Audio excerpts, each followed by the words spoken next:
Hello everyone! This is the party of our Ate Gentes. So, again, una, mag-alcohol muna tayo. Make sure na malinis yung kamay nyo. And then, bubuksan na natin yung Ate Gentes kit natin. So, nagbago na yung plastic niya. Lumiit na siya. So, ayan na siya. So, bubuksan na natin siya. And then, tanggalin natin yung plastic. Tanggalin na natin yung plastic na scotch tape. Okay. Hirap naman yung buksan. So, ayan. Buksan na siya. So, same thing lang yung naman niya. Yung tube, tsaka yung liquid. And then, yung test cassette.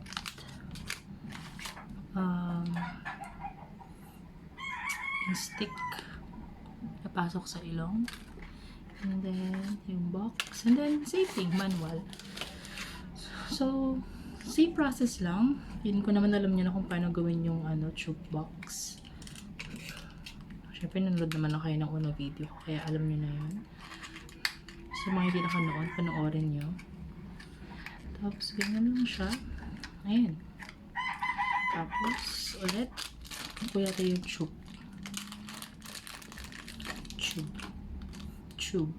Ayan. Tapos patong nyo lang ulit. Tapos yung solution or yung liquid.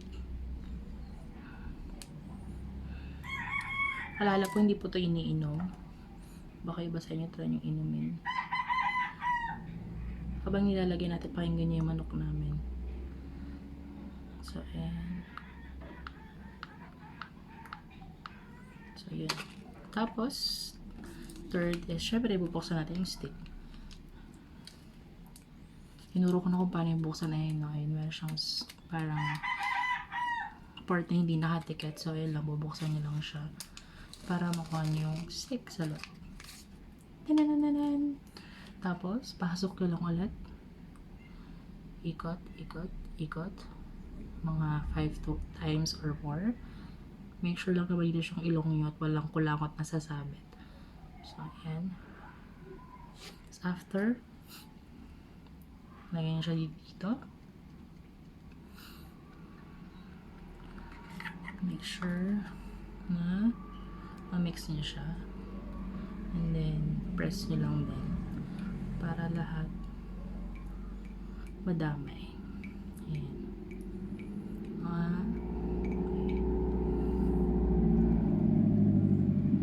Sige, mag-ingay lang kayo dyan.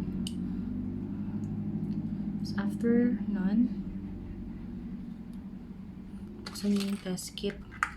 Takpan niyo muna to. I-close niyo muna yung tube.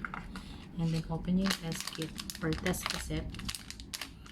Then, natin ilalagay yung liquid.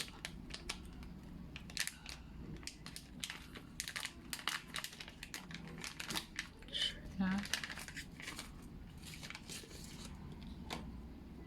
So, ayan. Natatagalan ako magbukas. So, ayan. Kita nyo, malinis yun, ha?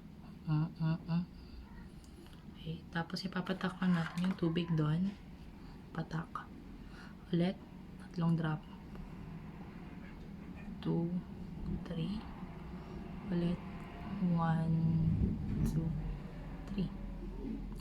Kaya nyo lang siyang maubos.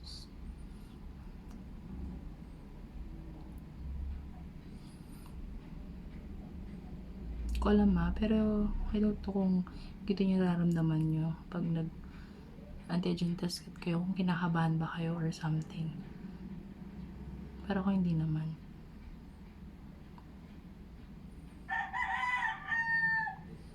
Diba?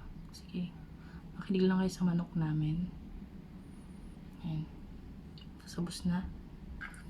Kasi hintayin nyo lang siyang maubos yung liquid dun sa butas. Tapos, hintayin nyo lang mga 15 to 20 minutes kung ano yung magiging result.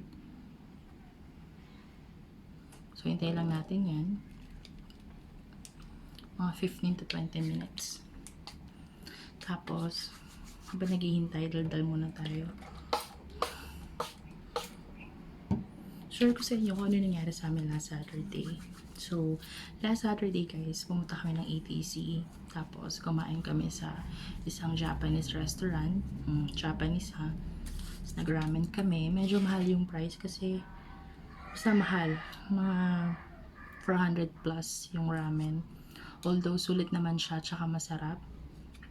And then, siguro pumunta kami din around 6 p.m. Pero nakakain kami is mga 7 plus na ng gabi. And then, after namin kumain, parang magko-coffee project sana kami. Pero, napag-decide namin is mag-Starbucks na lang. Tapos, pumili kami ng cheesecake, chocolate cake, tsaka ng isang cinnamon para pagkati-hatian namin. So, hintayin muna natin yung result na mamaya-maya. Tapos, yun. Habang kumakain kami, guys, yung isang friend ko, parang naman napansin siya sa likod namin na magandang babae. And then, we found out si Jane Onesa pala yun. Tapos, yung katabi niyang guy is si RK Bagatsing. So, yun. Alam niyo ba na medyo hawig ni Olivia Rodrigo si Jane Onesa?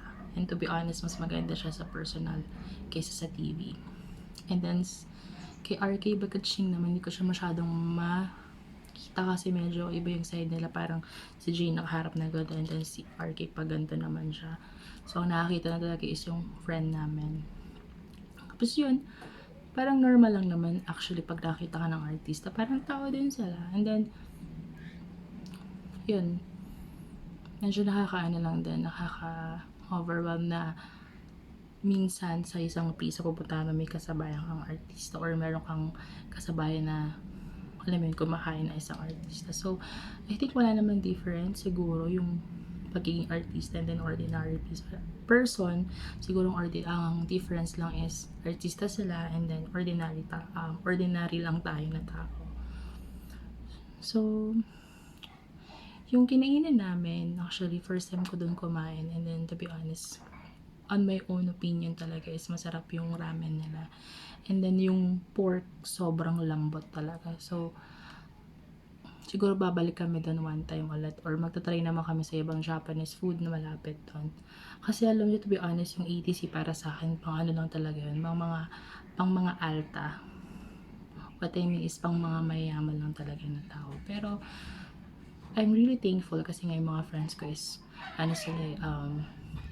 they love to eat and they actually, nag-explore sila sa mga restaurant, ganun. Syempre, pag meron ka ng pambili, why not i-try mo naman yung ibang mga pagkain, diba? Wala namang masama doon. And then, i-treat mo din yung sarili mo. Pag, alam mo na, sahod, wala namang masama doon. So, next time siguro sabi nila is magta-try naman kami sa MOA. Maghahanap naman kami doon ng siguro ng Thai food. Tatry naman namin yan. Then, shoutout sa kanila. So, yung Team Famous pala is sila yung mga classmate ko nung college around 2011 or 2010. And then, they are my friends up until now. So, more than 10 years na kami magkakaibigan. So, yun, kahit minsan nagpaplastikan na kami. Joke.